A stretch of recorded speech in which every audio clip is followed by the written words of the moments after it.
Minority affairs के कई सारे प्रोग्राम्स हैं जिसमें उनकी बढ़ चढ़ करके भागीदारी होती है। खादी से जुड़े कई सारे कार्यक्रमों में उनके इंस्टॉल्स ज़रूर होते हैं। वहाँ के पश्मीना के जो कारीगर हैं वो लगातार हर एग्जीबिशंस का हिस्सा ज़रूर रहते हैं। इंटरनेशनल स्तर पर भी जम्मू कश्मीर के जो स्थानीय उत्पाद हैं उनको काफ़ी सराहा जाता है। और वन डिस्ट्रिक्ट वन प्रोडक्ट के ज़रिए भी कई सारे स्पेशलाइज्ड प्रोडक्ट्स हैं जो कि जम्मू कश्मीर में प्रोत्साहन के लिए रखे गए हैं। और ये अब से थोड़ी देर पहले की तस्वीरें जब प्रधानमंत्री ने एक उत्पादों की प्रदर्शनी का अवलोकन किया।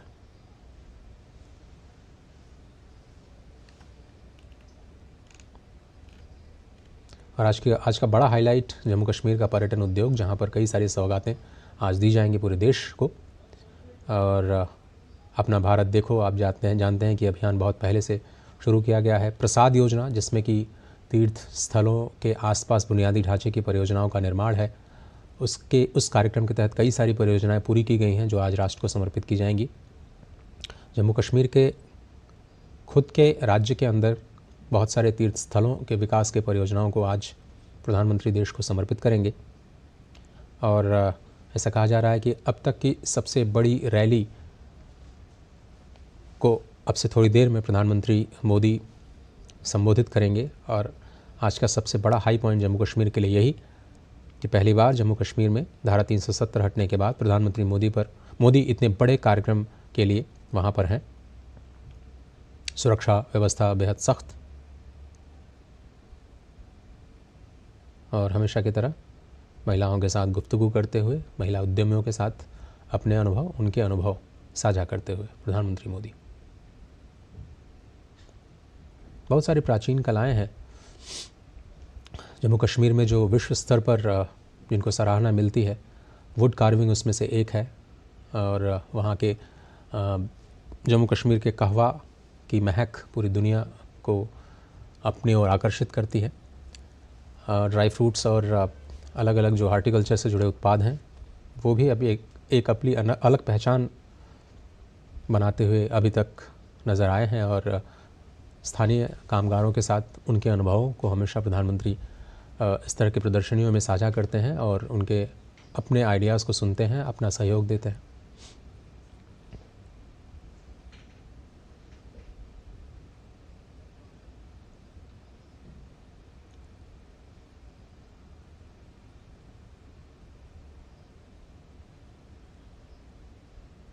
अब प्रमुख उत्पाद आप जानते हैं कि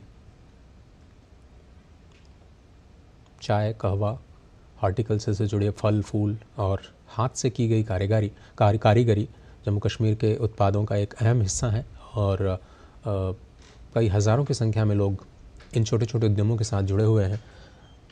जो स्थानीय अर्थव्यवस्था है, कैसे युवाओं को मुख्य धारा में शामिल किया जाए, कैसे लोगों को छोटे छोटे कारोबार उद्यमों में लगाया जाए, कैसे वहाँ की युवा जनता को मुख्य धारा में शामिल करते हुए जो अलग अलग कौशल विकास की परियोजनाएं हैं उनके साथ कैसे जोड़ा जाए, अल्पसंख्यक मंत्रालय की जो कल्याण की योजनाएं हैं उनके साथ कैसे वहाँ के समुदायों को जोड़ा जाए, उनके उत्पादों को कैसे बढ़ावा दिया जाए, उस पर लगातार चिंतन और मनन कई सारे कार्यक्रमों के सहयोग के ज़रिए, कई सारे स्कीम्स में सब्सिडीज़ के ज़रिए, चाहे वो छोटे उद्यमों को बढ़ावा देने के लिए सिडबी के ज़रिए सस्ता लोन देने की बात हो, या फिर अपने काम को पूरा करने के लिए मुद्रा लोन के ज़रिए सस्ते दरों पर लोगों को लोन मुहैया कराना हो, या फिर स्टैंड अप योजना जैसे बड़ी योजनाओं के जरिए जिसमें देश के हर बैंक शाखा में कम से कम एक शेड्यूल कास्ट, शेड्यूल ट्राइब और कम से कम एक महिला उद्यमी को लोन देने का जो प्रावधान किया गया है, उसका असर ज़मीन पर कैसे दिख रहा है। महिला सशक्तिकरण, जैसा कि हम बार बार कह रहे हैं कि भारत की विकास की यात्रा का एक अहम हिस्सा होने जा रहे हैं। और प्रधानमंत्री के कई कार्यक्रमों में हम लगातार ये देख रहे हैं कि एक पैटर्न के तौर पर एक निश्चित कार्यक्रम के हिस्से के तौर पर महिलाओं का जो सशक्तिकरण है, चाहे वो प्रोडक्ट्स के माध्यम से हो, नई स्कीम्स के माध्यम से हो, या फिर जो पुरानी स्कीम्स चल रही हैं उनमें भागीदारी महिलाओं की कैसे बढ़े, कैसे और ज़्यादा सशक्तिकरण हो, उसके माध्यम से लगातार प्रधानमंत्री इस चीज़ पर फोकस करते रहे हैं। और आप जानते हैं कि बहुत सारी योजनाएं हैं जिसमें महिलाओं को केंद्र में रखा गया है। उज्ज्वला योजना की जो लाभार्थी हैं वो घर की महिला ही होती हैं। प्रधानमंत्री आवास योजना में जो घर की चाबी होती है वो महिलाओं के ही नाम होती है। बहुत सारी ऐसी स्कीम्स हैं जिसमें महिला उद्यमी अगर आगे आती हैं तो उनको सब्सिडीज़ में ज़्यादा रियायत दी जाती है। मिसाल के तौर पर अगर कोई महिला उद्यमी सिडबी के ज़रिए लोन लेती है तो पुरुषों के मुकाबले 10% की ज़्यादा सब्सिडी दी जाती है।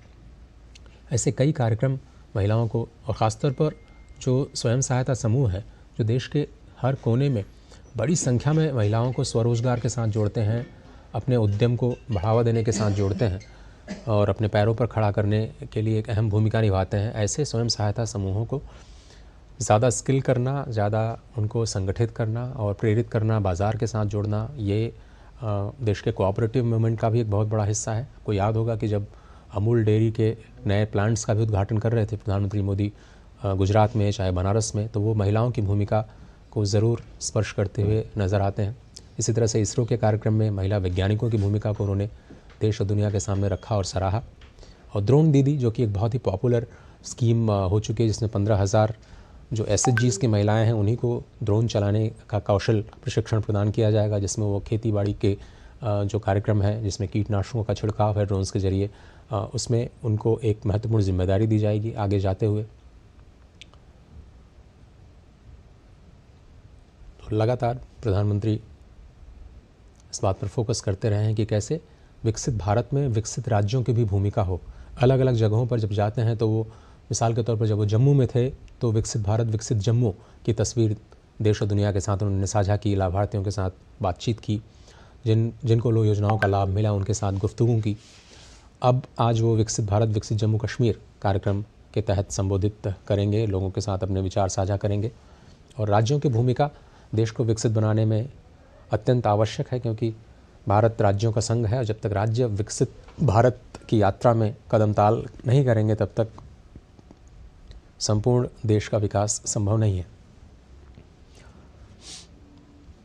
ऐसे में कोई भी प्रदेश पीछे न रहे और वहाँ के स्थानीय उत्पादों को, जो स्थानीय शक्ति है, उसको केंद्र में रख करके उसके हिसाब से वहाँ की जो योजनाएं हैं वो बने, वहाँ के युवाओं को वहाँ के स्थानीय समस्याओं के निवारण के लिए तैयार किया जाए, समाधान के लिए तैयार किया जाए। हमेशा से कोशिश रहती है, क्योंकि पर्वतीय क्षेत्रों की समस्याएं मैदानी क्षेत्रों से अलग होती हैं। पूर्व के राज्यों की समस्याएं पश्चिम के राज्यों से बिल्कुल अलग हैं। जो उत्पादन करने वाले राज्य हैं, जो उपभोग करने वाले राज्य हैं, उनकी समस्याएं अलग अलग हैं। कहीं पर कोऑपरेटिव मूवमेंट बहुत ही सशक्त है, कहीं पर आपको कृषि और कृषि आधारित अर्थव्यवस्था केंद्र में मिलेगी किसी राज्य की अर्थव्यवस्थाओं के। तो अपने राज्यों को अपने मॉडल विकास के खोजने होंगे।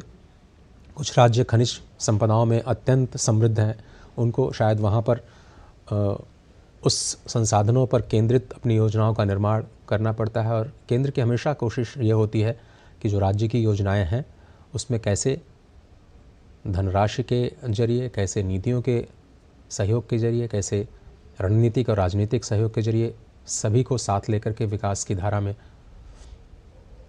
सभी का सहयोग लेकर के आगे बढ़ें, इस पर हमेशा फोकस रहता है। तस्वीरों में हम लगातार देख रहे हैं कि जम्मू कश्मीर के उपराज्यपाल श्री मनोज सिन्हा भी मौजूद हैं प्रधानमंत्री के साथ। डॉक्टर जितेंद्र सिंह जो कि सांसद हैं और केंद्रीय मंत्री हैं, वो भी लगातार प्रधानमंत्री के इस कार्यक्रम का हिस्सा बने हैं। और सभी को इंतज़ार इस बात का है कि अब से थोड़ी देर में कश्मीर के श्रीनगर में जो विशाल रैली होने जा रही है, वहाँ के बख्शी स्टेडियम में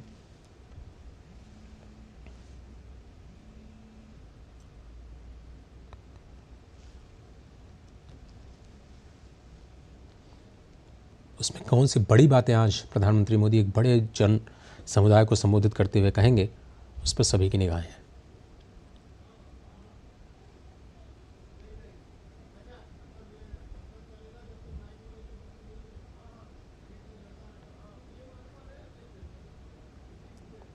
और हम सभी को भी इंतज़ार है प्रधानमंत्री जब बख्शी स्टेडियम पहुंचेंगे। और आपको बताएं कि तिरंगे से आज पटा हुआ पूरा स्टेडियम नज़र आ रहा है। सुबह से ही लोगों की भारी भीड़ लगी है, भारत माता की जय के नारे सुनाई दे रहे हैं। 6,400 करोड़ रुपए की कई विकास परियोजनाओं में कौन सी परियोजनाएं होंगी जो देश को समर्पित की जाएंगी? 30 करोड़ भारतवासियों के दिलों में रहने वाले श्री नरेंद्र मोदी जी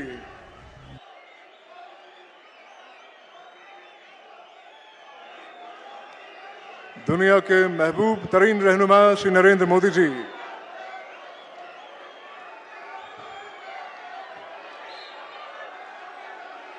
हमारी खुशनसीबी है,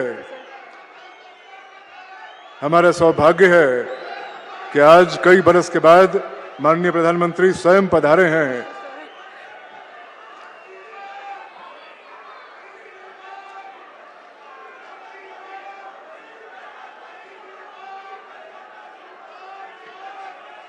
आज का दिन कितना खूबसूरत है, आज का दिन कितना दिलकश है कि आज माननीय प्रधानमंत्री स्वयं पधारे हैं।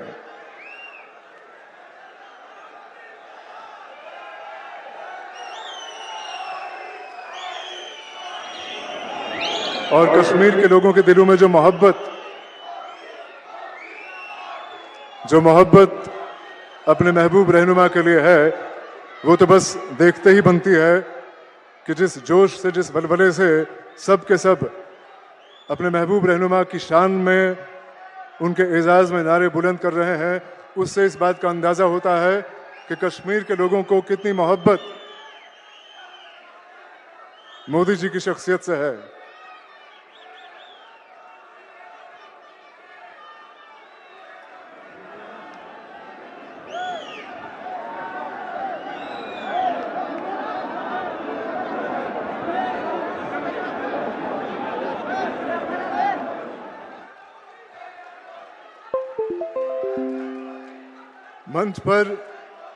मंच पर माननीय प्रधानमंत्री के साथ आसीन हैं केंद्रीय राज्य मंत्री डॉक्टर जितेंद्र सिंह साहब, जम्मू कश्मीर के उपराज्यपाल श्री मनोज सिन्हा साहब, राज्यसभा के सदस्य गुलाम अली खटाना साहब, और मैं इस बात को दोहराना चाहूँगा और दोहराने में फख्र महसूस करता हूँ कि आज का दिन यकीनन कश्मीर के लोगों के लिए बहार बन के आया है। कश्मीर में बहार का मौसम बस आने ही वाला है, लेकिन उससे पहले मोदी जी के रूप में बहार जो कश्मीर में आई है वो यकीनन लाजवाब है।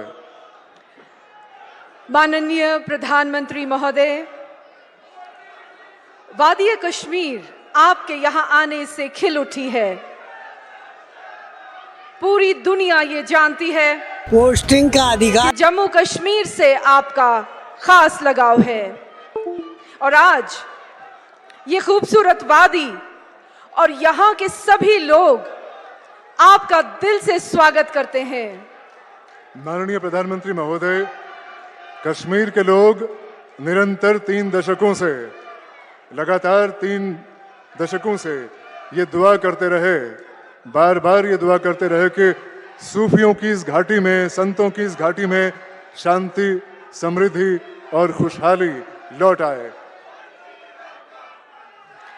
ये हमारी खुशकिस्मती है कि आज आप स्वयं हमें अपना आशीर्वाद देने पधारे हैं, और हम आपका तहे दिल से स्वागत करते हैं। हम कश्मीर के लोग मानते हैं, दिल से मानते हैं कि हमारी दबी हुई आरज़ुओं को, हमारी दबी हुई हसरतों को दोबारा जिंदा करने के लिए, दोबारा उभरने का मौका देने के लिए हम आपका जितना भी शुक्रिया अदा करें वो कम है। मेरी विनती है जम्मू कश्मीर के उपराज्यपाल श्री मनोज सिन्हा साहब से कि वो माननीय प्रधानमंत्री जी को एक कश्मीरी शॉल और कश्मीर के सौंदर्य का एक और प्रतीक भेंट करें। जोरदार तालियां इस लम्हे के लिए, जोरदार तालियां हर तरफ से। ये हमारी मोहब्बत की एक छोटी सी अक्कासी है, एक छोटा सा नजराना है अपने महबूब रहनुमा के लिए। और अब मेरा निवेदन है उपराज्यपाल महोदय से कि वो विधिवत रूप से माननीय प्रधानमंत्री श्री नरेंद्र मोदी जी का स्वागत करें। उपराज्यपाल श्री मनोज सिन्हा।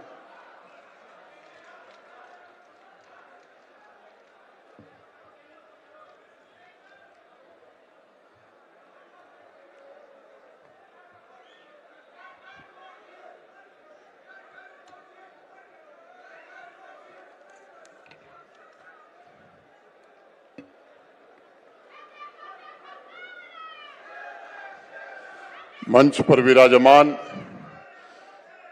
भारत के यशस्वी प्रधानमंत्री आदरणीय नरेंद्र मोदी जी, भारत सरकार के सम्माननीय मंत्री डॉक्टर जितेंद्र सिंह जी, राज्यसभा के सम्मानित सदस्य गुलाम अली खटाना साहब, मेरे सम्मुख उपस्थित कश्मीर घाटी के कोने कोने से बड़ी संख्या में यहाँ उपस्थित सभी भाइयों, बहनों, माताओं, आवाम के बुजुर्ग, नौजवान साथियों तथा प्रशासन के हमारे सहयोगियों, भारत की प्राचीन सांस्कृतिक आध्यात्मिक नगरी, संतों, सूफी फकीरों की मिट्टी श्रीनगर में मैं जम्मू कश्मीर के सभी नागरिकों की तरफ से आपका हृदय से स्वागत करता हूं, अभिनंदन करता हूं। पिछले 10 वर्षों में भारत के प्रधानमंत्री के रूप में जम्मू कश्मीर का विकास आपकी सर्वोच्च प्राथमिकता रही है। दशकों तक हाशिए पर जी रहे अवाम के अधिकार, उनकी सुख शांति और संपन्नता के लिए आपने अपने जीवन का एक एक पल समर्पित किया है। देश का मुकुटमणि आज नई शान से चमक रहा है। 3 दशकों तक जिस कश्मीर की वादी को आतंकवाद और अलगाववाद द्वारा लहूलुहान किया गया था, वहां के शैल शिखरों पर शांति और विकास की ध्वज पताका आपके नेतृत्व में आज लहरा रही है। जहां आज ये कार्यक्रम हो रहा है, मैं आपको बताना चाहता हूं माननीय प्रधानमंत्री जी कि 1960 में एक फुटबॉल ग्राउंड बना था, इसकी बाउंड्री बनी थी जिसे बक्सी स्टेडियम कहा जाता था। 2014 में जब प्रलंकारी बाढ़ आई थी, तब आकर के आपने बाढ़ पीड़ितों की जिस तरह से मदद की, वादी के लोग अभी भी उसे याद करते हैं। और पीएमडीपी के अंतर्गत 45 करोड़ रुपए जो आपने दिए थे, उसी से फीफा स्टैंडर्ड का ये स्टेडियम बना, जिसमें 35,000 लोगों के बैठने की क्षमता है। इसके अलावा 25,000 कुर्सियां लगी हैं। लेकिन जिस तरह से वादी के लोग आज आपको देखने और आपके स्नेह से आकर्षित होकर आए हैं, यहाँ तो खचाखच भरे हुए लोग दिखाई पड़ रहे हैं। बगल में इंडोर स्टेडियम है, वो भी पूरी तरह भर गया है। SKICC के अंदर का हाल भर गया है, बाहर 10,000 लोग खड़े हैं और बाकी लोगों को हम स्थान नहीं दे पा रहे हैं। इसके लिए हम उनसे क्षमा चाहते हैं। और मैं आज कहना चाहता हूं कि अगर 2 लाख का भी कोई मैदान होता तो कश्मीर के वादी के लोग उसे भरते नहीं, बल्कि वो भी ओवरफ्लो होता। इस तरह का स्नेह आपके लिए लोगों के मन में है। कमजोर वंचितों को अधिकार मिला है, बिना भेदभाव के समाज के हर वर्ग तक माननीय प्रधानमंत्री जी के कल्याणकारी कार्यक्रमों का लाभ पहुंचा है। महिला सशक्तिकरण का स्वप्न सच्चाई में बदला है। युवाओं को मजबूत बनाने में आपकी योजनाओं के कारण हमें सफलता मिली है। कश्मीर से आपका जो लगाव है, मन की बात में सभी विषयों पर आप चर्चा करते रहे हैं, चाहे वो नदड़ू की बात हो, स्नो क्रिकेट की बात हो, या टूरिज्म के प्रमोशन की बात हो, या हमारे केसर के किसानों की बात हो, या पश्मीना के प्रमोशन की बात हो। मैं समझता हूं कि इसके कारण जम्मू कश्मीर की प्रगति में एक बड़ा भारी योगदान रहा है। खेल हो या खेत का मैदान, इंडस्ट्री हो या IT सेक्टर हो, रोजगार हो या आधुनिक शिक्षा, शहरों में रहने वाला मध्यम वर्ग हो या सीमावर्ती गांवों में रहने वाला मजदूर और गरीब हो, सबके जीवन में एक बड़ा बदलाव पिछले 4-5 वर्षों में आया है। और मैं आज कहना चाहता हूं कि पिछले 4-5 वर्षों में इंफ्रास्ट्रक्चर का जिस तरह से आपके कारण जाल बिछाया गया है, अभूतपूर्व है। मैं समय नहीं है कि मैं डिटेल बताऊं, लेकिन कुछ परियोजनाएं जो कश्मीर के आसपास हो रही हैं उनका जिक्र करना 1 मिनट में मैं मुनासिब समझता हूं। 2378 2378 करोड़ से ज्यादा लागत रुपए से ज्यादा लागत से जेड मोड़ टनल इस जून में पूरी होने जा रही है। जोजिला टनल 4500 करोड़ रुपए की लागत से बन रही है और इसके कारण सोनमर्ग 12 महीने पर्यटकों के लिए खुला हुआ है। श्रीनगर की ring road first phase 2920 crore रुपए की लागत से बन रहा है, जो अगस्त में पूरा हो जाएगा। रिंग रोड का फेज 2 961 करोड़ रुपए की लागत से बन रहा है, जो जून 2025 में खत्म हो जाएगा। दिल्ली अमृतसर कटरा रोड 10,995 करोड़ रुपए की लागत से बन रहा है, नवंबर 2025 में पूरा हो जाएगा। काजीकुंड सोपियां पुलवामा श्रीनगर NH 444 849 करोड़ की लागत से बनने जा रहा है। खनबल पहलगांव चंदवाड़ी NH 501 अभी हाल ही में माननीय प्रधानमंत्री जी ने इसकी स्वीकृति दी है। Flyover Srinagar bypass, Sanat Nagar flyover, Bemina flyover, Naugam flyover, ये 132 करोड़ की लागत से बन रहे हैं। पुंछ उरी रोड, ये नई हाईवे अभी आपने स्वीकृति दी है। बारामूला कुपवाड़ा तंगधार NH 701, इसकी भी स्वीकृति अभी हाल ही में मिली। तो ये केवल कश्मीर वैली में 26,300 करोड़ की हाईवे और टनल की परियोजनाएं आपके कारण चल रही। अगर मैं प्रधानमंत्री ग्राम सड़क योजना की बात करता हूं तो पिछले 4 वर्षों में 3440 करोड़ रुपए की लागत से 4,926 किलोमीटर सड़क बनाने में और 500 आबादी के हर गांव को सड़क से जोड़ने में आपके कारण हमें सफलता मिली। नाबार्ड के अंतर्गत कुल 2,531 करोड़ की लागत से 428 प्रोजेक्ट हम कर रहे हैं। श्रीनगर की स्मार्ट सिटी की अगर मैं बात करूं तो 1,000 करोड़ रुपए के काम चल रहे हैं। और मैं आपको बताना चाहता हूं माननीय प्रधानमंत्री जी, यूरोप के शहरों में जिस तरह से पेडेस्ट्रियन मार्केट होती है, उस तरह की पेडेस्ट्रियन मार्केट आज उस श्रीनगर स्मार्ट सिटी के कारण श्रीनगर के लोग नहीं बल्कि देश से आने वाले पर्यटक देख रहे हैं। और निश्चित रूप से उसके कारण व्यापारियों का व्यापार भी बढ़ा है। झेलम का रिवर फ्रंट आज आकर्षण का एक प्रमुख केंद्र बन गया है। अनेक इस तरह के काम, और इसलिए आदि शंकराचार्य योगिनी लल्लेश्वरी शेखुल आलम की तपोभूमि में आपका हृदय से स्वागत हम करते हैं। आज अभी पवित्र हजरत बल श्राइन का एकीकृत विकास परियोजना, सोनमर्ग में स्की ड्रैग लिफ्ट और जम्मू कश्मीर के लिए 5,013 करोड़ रुपए की समग्र कृषि विकास योजना का अभी आप शुभारंभ करने जा रहे हैं।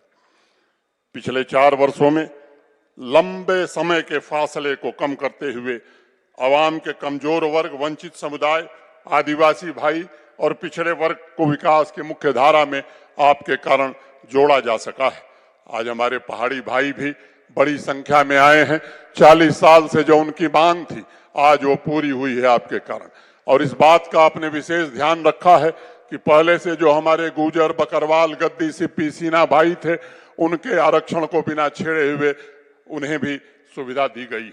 ऐसे ही अति पिछड़ा समुदाय के लोग, अदर बैकवर्ड क्लासेस को पहली बार पंचायतों में और अर्बन लोकल बॉडीज में आरक्षण आपके कारण मिला है। उस वर्ग से भी बड़ी संख्या में लोग आए हैं। मैं आपसे कहना चाहता हूं आदरणीय प्रधानमंत्री जी कि 36,000 से ज्यादा सरकारी नौकरियां पिछले 4 वर्षों में दी गई। और मैं ये भी बताना चाहता हूं कि योग्यता और पारदर्शिता के अलावा कोई दूसरा आधार नहीं रहा है। आपकी योजनाओं के कारण 8 लाख से ज्यादा नौजवानों को इंटरप्रेन्योर बनाने में जम्मू कश्मीर प्रशासन को सफलता मिली है। लखपति दीदी की आप चर्चा करते हैं, 8 लाख से ज्यादा बहनें आज सेल्फ हेल्प ग्रुप से जुड़ी हैं और आपके सपने को साकार करने के लिए जम्मू कश्मीर प्रशासन पूरी शिद्दत से लगा हुआ है। 2021 में मुझे याद है पंपोर के किसान भाई अब्दुल मजीद वानी से आप वीडियो कॉन्फ्रेंस से जुड़े हुए थे। आपने पूछा कि मैंने 2022 तक किसानों की आमदनी दुगनी करने को कहा है, तो उन्होंने मजीद वानी साहब ने कहा कि माननीय प्रधानमंत्री जी अभी तो 2021 है, हमारी आमदनी 3 गुनी हो गई। ये सब परिवर्तन पिछले 4-5 वर्षों के हैं। और मैं कहना चाहता हूं कि माताओं बहनों का मौलिक अधिकार ही नहीं मिला है, बल्कि जम्मू कश्मीर की अर्थव्यवस्था में सबसे ज्यादा योगदान हमारी माताओं बहनों और नौजवानों का है। अभी जाहिदा से मिल करके आप आए हैं। सोपैया की एक इंटरप्रेन्योर है, उसका वीडियो एक बड़ा वायरल हुआ है कि माननीय प्रधानमंत्री जी, आपके कारण हमने तो कभी सोचा नहीं था कि सोपिया से हम बाहर निकल पाएंगे। आप देश भर में घूम घूम करके हम जो बनाते हैं उसको बेच रहे हैं। चारों तरफ नई सड़कें बन रही हैं, नई टनल बन रही है, रेलवे लाइन, पावर प्रोजेक्ट्स का निर्माण हो रहा है, इंडस्ट्रियल स्टेट विकसित हो रहे हैं। 70 सालों में कोल्ड स्टोरेज और सीए चेन की जो क्षमता थी उसकी 2.5 गुना क्षमता पिछले 4 वर्षों में जम्मू कश्मीर में बढ़ी है। ये हम आपको बताना चाहते हैं। स्टार्टअप, हर नेक्स्ट डे एक नया स्टार्टअप शुरू हो रहा है। कश्मीर के शहरों में ईज ऑफ लिविंग की व्यवस्था की जा रही है। नए शॉप और मॉल बन रहे। ईमार ग्रुप यहाँ मॉल बना रहा है, लुल्लू यहाँ सीए चेन बना रहा है। 30-32 सालों बाद मल्टीप्लेक्स और सिनेमा भी कश्मीर में चालू हुआ है और बॉलीवुड रोज कोई न कोई किसी फिल्म की शूटिंग यहाँ कर रही है। युवाओं को स्पोर्ट्स से जोड़ने में हमें सफलता मिली है। जम्मू कश्मीर में अमन, तरक्की और भाईचारे का एक नया काफिला चल पड़ा है। चाहे वो G20 की समिट हो, बाबा अमरनाथ की यात्रा हो या 34 वर्षों बाद मुहर्रम का जुलूस हो, पहली बार जम्मू कश्मीर के लोगों ने सबने भागीदार बनकर सभी उत्सव और त्योहारों को मनाया। 2019 के पहले कश्मीर घाटी के लोग नाइट लाइफ का आनंद उसकी कल्पना भी नहीं कर सकते थे। आज वो भयमुक्त होकर देश के अन्य नागरिकों की तरह जीवन की इन खुशियों से अपना समय व्यतीत कर रहे हैं। मुझे याद है, आज से 1.5 साल पहले मैं एक कार्यक्रम में गया था अमर सिंह क्लब में। डॉक्टर करण सिंह जी उसमें थे। उन्होंने मुझसे कहा कि मनोज जी, और तो जो काम किया मोदी जी ने किया, लेकिन 32 सालों में ऐसी स्वच्छ और साफ डल हमने नहीं देखी थी। और मैं आपसे कहना चाहता हूं कि 35 सालों में ऐसा श्रीनगर भी खूबसूरत देश ने नहीं देखा था जैसा आपने स्मार्ट सिटी में श्रीनगर को बनाने में मदद की है। आदरणीय प्रधानमंत्री जी, आपकी दृढ़ इच्छा शक्ति से जम्मू कश्मीर के हर एक नागरिक को अपनी मर्जी से जीवन का अवसर मिला है। अब किसी मां के निर्दोष बेटे की आंख की रोशनी पिलेट गन के कारण नहीं जाती। अब कोई बेगुनाह बेमौत नहीं मारा जाता है और यही बड़ा परिवर्तन है। अब यहाँ का युवा हाथ में पत्थर नहीं, किताब और लैपटॉप लेकर के स्टार्टअप के लिए काम कर रहा है। आतंक और अलगाववाद के इकोसिस्टम को सुरक्षा बलों ने नेस्तनाबूद करने की हर कोशिश की। और ये जो सबसे बड़ा अंतर है कि पहले के लोग शांति खरीदते थे और आपने जब फैसला किया कि हम शांति खरीदने में नहीं, शांति अस्थायी रूप से स्थापित करने में विश्वास करते हैं, उसका ये प्रतिफल आज कश्मीर के लोग देख रहे हैं। लाल चौक के माथे पर लहराता हुआ तिरंगा, टेररिज्म नहीं बल्कि टूरिज्म के लिए जाने जाना वाला कश्मीर, झेलम, चिनाब और तवी के लहरों पर तैर रही खुशहाली जम्मू कश्मीर में युग परिवर्तन की निशानी है। प्रधानमंत्री जी, आपने नए जम्मू कश्मीर का निर्माण करके एक नया इतिहास लिखा है। और जम्मू कश्मीर के नागरिकों के पैरों में जंजीर नहीं बल्कि नए मंजिल को पाने की ऊर्जा है। अवाम के हर एक नागरिक के सपनों को नए पंख मिले और उनके पंखों को नया आकाश मिला। मैं शांति, समृद्धि और खुशहाली से भरे जम्मू कश्मीर के निर्माण के लिए अपनी ओर से, जम्मू कश्मीर प्रशासन की ओर से और जम्मू कश्मीर की आवाम की तरफ से आपका हृदय से फिर एक बार स्वागत करता हूं। और उनकी आकांक्षाओं की पूर्ति के लिए जिस तरह से आपने मार्गदर्शन किया है, जिस तरह से आपने साधन उपलब्ध कराए हैं, मैं समझता हूं कि वह दिन दूर नहीं जब निश्चित रूप से जम्मू कश्मीर विकसित भारत में सबसे ज्यादा योगदान करेगा। मैं फिर से एक बार सबकी ओर से आपका हृदय से स्वागत करते हुए अपनी बात पूरी करता हूं। बहुत बहुत धन्यवाद। जय हिंद।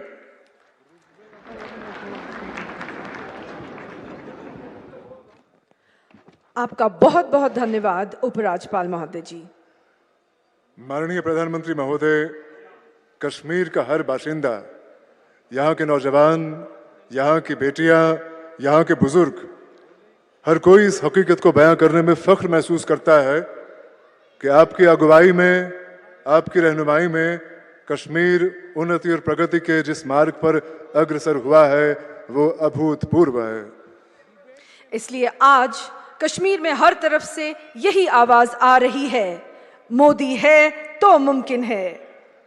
मेरी बड़े अदब से गुजारिश है केंद्रीय राज्य मंत्री डॉक्टर जितेंद्र सिंह साहब से कि वो इस मौके पर अपने ख्यालात से हमें नवाजें। डॉक्टर जितेंद्र सिंह साहब।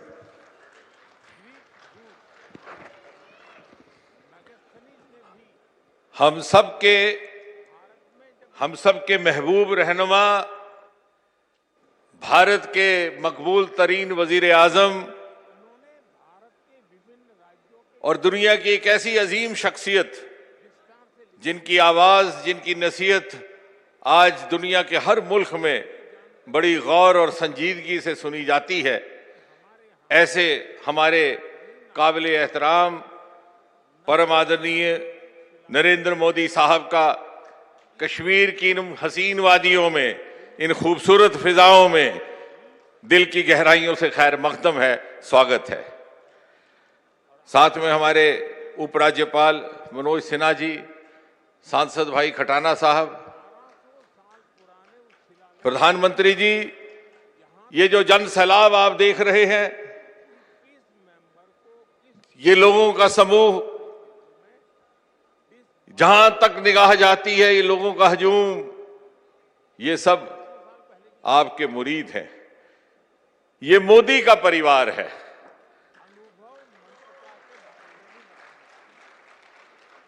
ये मोदी का परिवार है और ये परिवार जन सुबह से आपके दीदार की हसरत लिए यहां इंतजार कर रहे हैं, क्योंकि ये जानते हैं कि जिस शिद्दत के साथ आप इनके दिल का दर्द समझ सकते हैं, कोई और नहीं समझ सकता। प्रधानमंत्री जी, आपने यहां के अवाम को बेहाली और बेहाली के एक लंबी काली स्याह रात से निजात दिला करके इनका मुकद्दर बदला है, और मुकद्दर बदलने के साथ साथ इनको एक नए मुस्तकबिल का ख्वाब दिखाया है। वो हाथ जिनमें कल तक बंदूक थी, आज उनमें आईपैड और कंप्यूटर है। वो उंगलियां जो कल तक खून से लथपथ थी, आज पश्मीने के धागे पिरो करके सारी दुनिया को अपने हुनर का कमाल दिखा रहे हैं। आज इस खुले आसमान पर उदासी के बादल पिघल चुके हैं। आज दरियाए जेहलम में उम्मीद के सागर झलक रहे हैं, और इसलिए यहां का हर बाशिंदा, यहां का हर शहरी आपकी उंगली पकड़ करके आपकी रहनुमाई में विकसित हिंदुस्तान, विकसित भारत और विकसित जम्मू कश्मीर के इस कारवां में शामिल हो गया है, ताकि कल जब आप नया हिंदुस्तान तामीर करें तो हम भी फक्र के साथ आने वाली नस्लों को कह सकें कि मोदी जी के नए हिंदुस्तान में जो नया जम्मू कश्मीर बसता है, उसको संवारने में, सजाने में हमारी भी हल्की सी हिस्सेदारी रही। इन्हीं अल्फाज के साथ अपनी ओर से और इस सारे परिवार की ओर से, आपके परिवारजनों की ओर से आपका एक बार फिर से बहुत बहुत खैर मकदम स्वागत। साहब का बहुत बहुत शुक्रिया इन ज़रूरी ख्यालात के लिए। कश्मीर में एक लहर सी दौड़ पड़ी है अमन की, सुख समृद्धि की और कामयाबी की मोदी सरकार के आगमन से। हर किसी के हृदय में इच्छाएं फिर से जाग उठी हैं, एक भविष्य के लिए, एक नए भविष्य के लिए। वो भविष्य जहां कश्मीर के लोगों की रोजमर्रा जिंदगी का स्तर उच्च और आरामदायक हो, और ये सब संभव हो पाया है आपके आने से। आज इसी सफर में कुछ और मील के पत्थर जुड़ने जा रहे हैं। आज माननीय प्रधानमंत्री महोदय श्री नरेंद्र मोदी जी हजारों करोड़ रुपए की लागत से तैयार किए जाने वाले ऐसे प्रोजेक्टों का उद्घाटन करेंगे, लोकार्पण करेंगे, जिनसे जम्मू कश्मीर की बदलती तस्वीर में कई और खूबसूरत रंग जुड़ेंगे। जम्मू कश्मीर सरकार ने एग्रीकल्चर, हॉर्टिकल्चर और ऐसे दीगर शोबों में इनकलाब लाने के लिए HADP यानी होलिस्टिक एग्रीकल्चर डेवलपमेंट प्रोग्राम को तश्कील दिया है। 5,000 करोड़ रुपए की लागत से तैयार किए गए इस प्रोग्राम से जम्मू कश्मीर के 13 लाख किसान फार्मर्स लाभान्वित होंगे। भारत सरकार के पर्यटन मंत्रालय ने स्वदेश दर्शन के तहत प्रसाद नामी परियोजना तैयार की है ताकि लोगों को हर तरह की सुविधा का साथ धार्मिक स्थलों के दर्शन करने के मौके मिले। इस सिलसिले में आज माननीय प्रधानमंत्री जी कुछ लम्हों के बाद 53 ऐसे प्रोजेक्टों का लोकार्पण करेंगे। पर्यटन मंत्रालय ने ही देखो अपना देश स्कीम के तहत लोगों को देश की अनेकता का, विविधता का लुत्फ लेने और इसके माध्यम से एक भारत श्रेष्ठ भारत का सपना साकार करने का मंसूबा तैयार किया है। इसके साथ साथ भारत सरकार की टूरिज्म मिनिस्ट्री ने 42 ऐसी डेस्टिनेशंस को आइडेंटिफाई किया है जिनको बढ़ावा देकर टूरिज्म का दायरा वसी किया जा सकता है और साथ ही लोकल पॉपुलेशन के लिए रोजगार के जरिए पैदा किए जा सकते हैं। दुनिया के मुख्तलिफ मुल्कों में जो भारतीय रहते हैं, प्रधानमंत्री महोदय ने खुद उन्हें आह्वान किया है कि वो उन मुल्कों के अपने दोस्तों को भारत आने की दावत दें। इसी के लिए टूरिज्म मिनिस्ट्री ने चलो इंडिया ग्लोबल डायस्पोरा कैंपेन तरतीब दिया है। माननीय प्रधानमंत्री जी से गुजारिश है कि वो रिमोट का बटन दबाकर इन मुख्तलिफ स्कीमों और प्रोग्राम्स को अवाम के नाम वक्फ करें।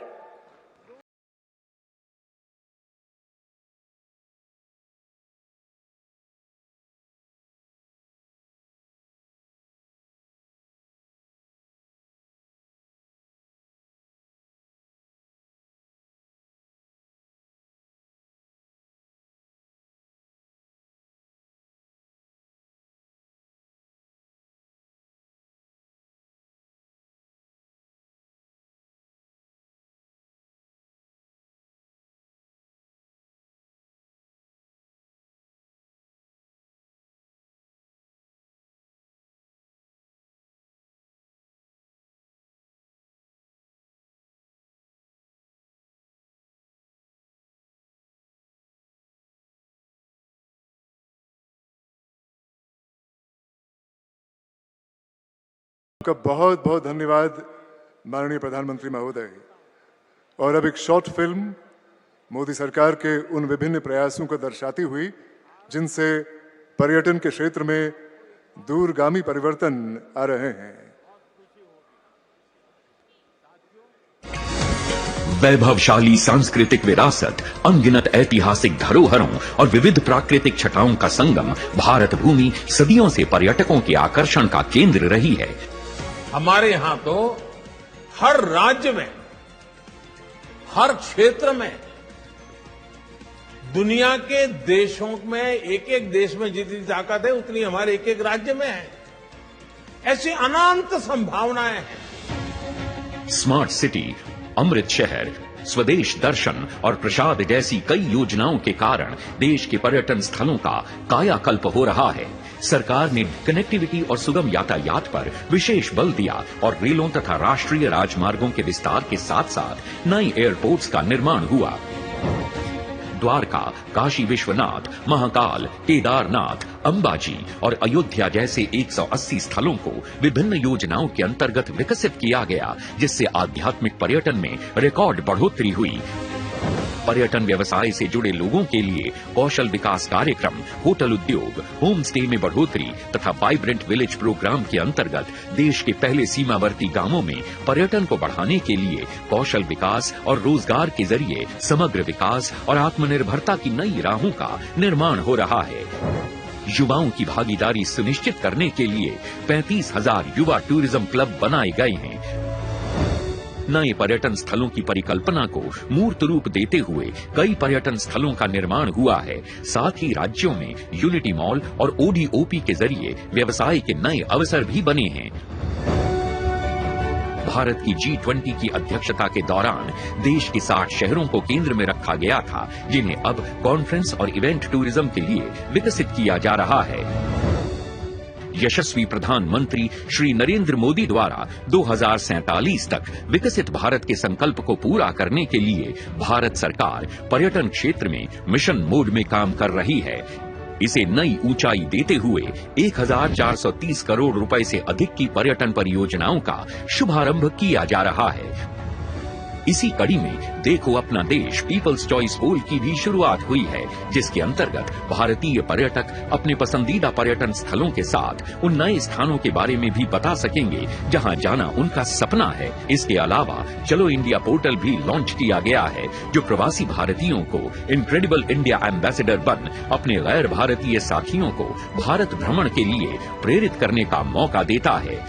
पर्यटन से परिवर्तन का ये अभियान निरंतर जारी है। बहुत बहुत धन्यवाद। और अब एक और शॉर्ट फिल्म जो ये संदेश लाए हुए है कि बदलते जम्मू कश्मीर यानी खुशहाल जम्मू कश्मीर का ख्वाब पूरा करने में मोदी सरकार की नीतियों ने क्या प्रभाव डाला है।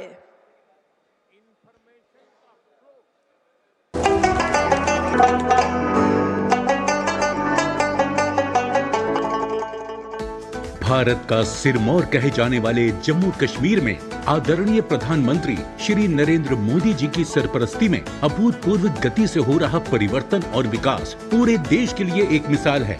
जम्मू कश्मीर के इतिहास में ये पहली बार हुआ जब कोई सरकार उनके दरवाजे पर आई है। हम विकसित जम्मू कश्मीर बना करके ही रहेंगे। प्रधानमंत्री जी के विकसित भारत के संकल्प एवं नारी, युवा, किसान और गरीब आदि सभी वर्गों के उत्थान की प्रतिबद्धता से जम्मू कश्मीर में सर्वांगीण और सर्वस्पर्शी विकास हो रहा है।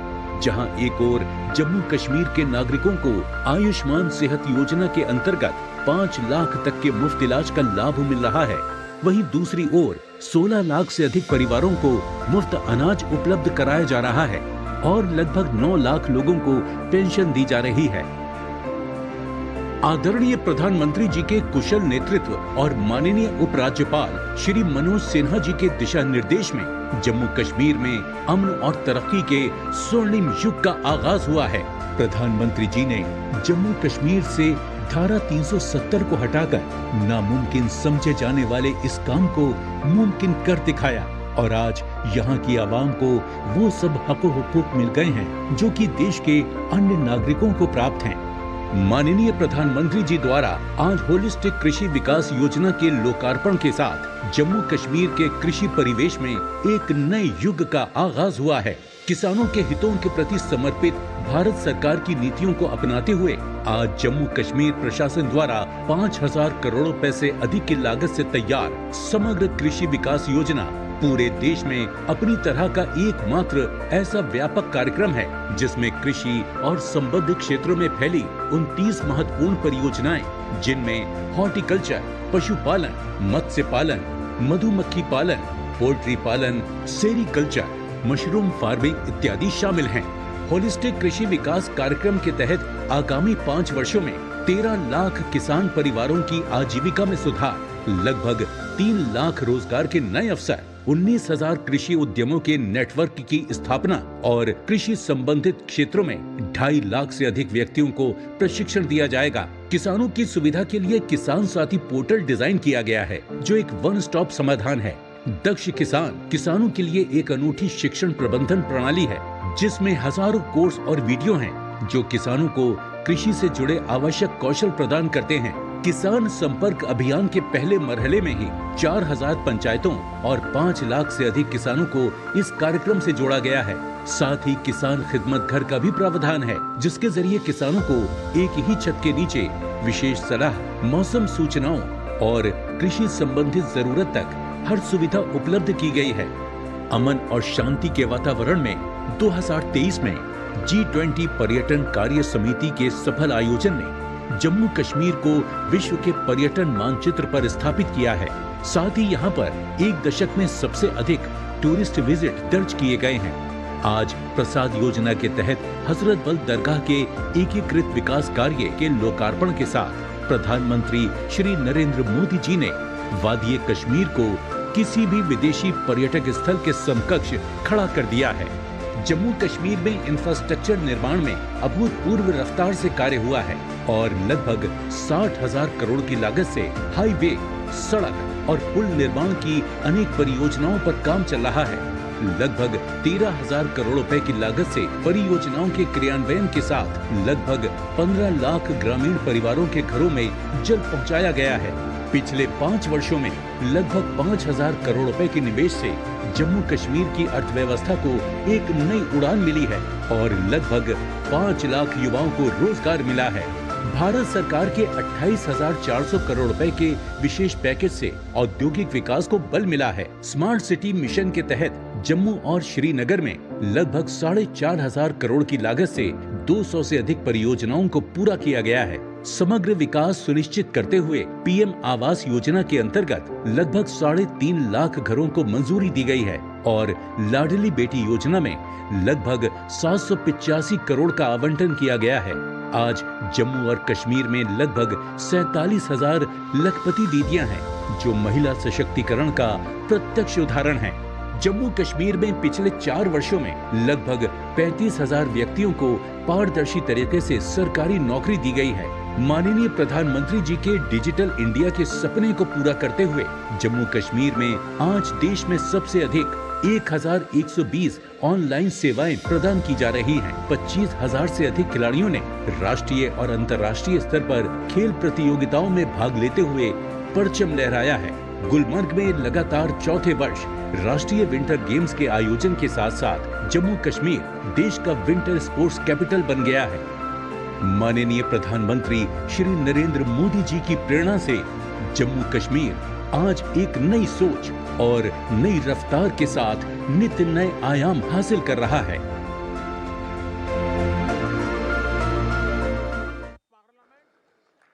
बदलता जम्मू कश्मीर, खुशहाल जम्मू कश्मीर, हमारे महबूब रहनुमा मोदी जी का सपना, ख्वाब, जिसको पूरा करने के लिए हम सब जम्मू कश्मीर के लाखों आवाम वचनबद्ध हैं, प्रतिबद्ध हैं।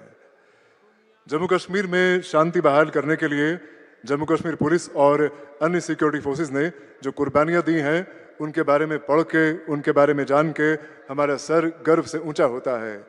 आज जम्मू कश्मीर के लाखों लोगों को जो चैन की जिंदगी मैसर हुई है, जो शांति की जिंदगी मैसर हुई है, वह ऐसी ही कुर्बानियों का नतीजा है। आज इस समारोह में माननीय प्रधानमंत्री शहीदों के परिवारजनों को अपने हाथों से नियुक्ति पत्र देंगे। सबसे पहले राबिया मुस्तफा से गुजारिश है कि वो मंच पर आके माननीय प्रधानमंत्री जी से अपना नियुक्ति पत्र हासिल करें।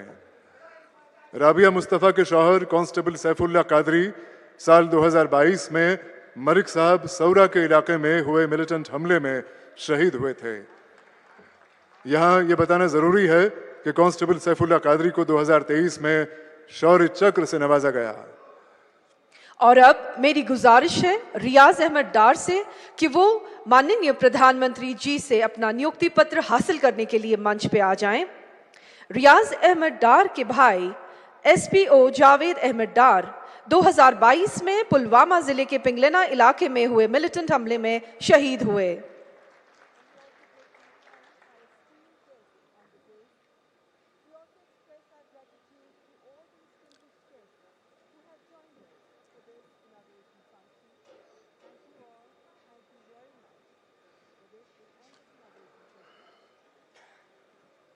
बहुत बहुत धन्यवाद आपका माननीय प्रधानमंत्री जी। माननीय प्रधानमंत्री जी की सरकार ने पिछले 10 साल के दौरान रोजगार के अनगिनत रास्ते खोले हैं। आज फिर एक बार माननीय प्रधानमंत्री श्री नरेंद्र मोदी जी के आशीर्वाद से जम्मू कश्मीर के 1041 नौजवानों को रोजगार मिल रहा है। मेरी गुजारिश है माननीय प्रधानमंत्री जी से कि वो अपने हाथों से ऐसे 2 नौजवानों को एम्प्लॉयमेंट लेटर सौंप दें। सबसे पहले मंच पे आ रही हैं कुलसुम सलाम, माननीय प्रधानमंत्री जी से अपना एम्प्लॉयमेंट लेटर हासिल करने के लिए। आपको बता दें कि कुलसुम सलाम को जूनियर इंजीनियर सिविल की पोस्ट पे तैनात किया गया है।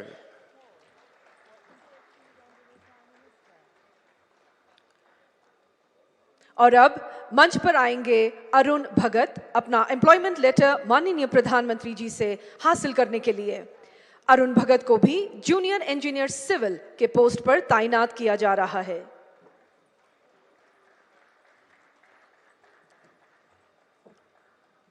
बहुत बहुत धन्यवाद प्रधानमंत्री महोदय, बहुत बहुत धन्यवाद आपका। अब हम चलते हैं अगले पड़ाव की ओर। खुशहाल जम्मू कश्मीर, अमन और तरक्की की नई तस्वीर। जैसा कि आप जानते हैं, जम्मू कश्मीर सरकार ने पिछले चंद बरसों के दौरान कई ऐसे कदम उठाए हैं जिनसे लोगों की जिंदगी का मेयार ऊंचा हुआ है और वो बेहतरी और खूबसूरती की नई राहों से परिचित हुए हैं। भारत सरकार ने जम्मू कश्मीर में पॉजिटिव चेंजेस लाने के लिए एक साजगार माहौल पैदा किया है, जिससे हौसला पाकर जम्मू कश्मीर के लोगों को अपनी योग्यताएं पहचानने और साबित करने के मौके मिल रहे हैं। कामयाबी के झंडे गाड़ने वाले ऐसे ही आइकॉन्स में से कुछ हमारे साथ मौजूद हैं और माननीय प्रधानमंत्री जी उनके सफर के बारे में उनसे जानने की इच्छा रखते हैं।